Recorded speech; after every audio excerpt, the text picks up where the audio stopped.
Nou, we wonen hier al 15 jaar, maar vanmorgen of vannacht al een paar keer beneden geweest. En toen konden de gewone pomp het allemaal nog aan. Eigen doppelpomp. En vanmorgen vroeg, om 1:05 na inspectie, werd het al een beetje kritiek.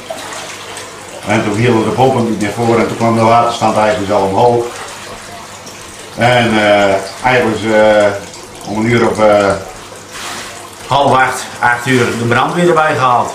Maar zodra het over de muurtjes heen kwam, dan kwam het met de stroom in aanraking. En, ja, dan is in wezen de ramp niet te voorzien, maar er zijn hier een paar duizend vissen.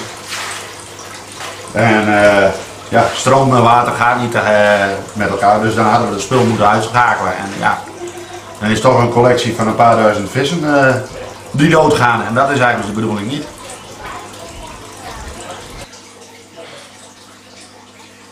Voorin staan er nog wat showroom modellen en ja, die onderkasten van die aquariums die zijn van hout en die zijn nou doordrenkt met water en ja, dat is weg.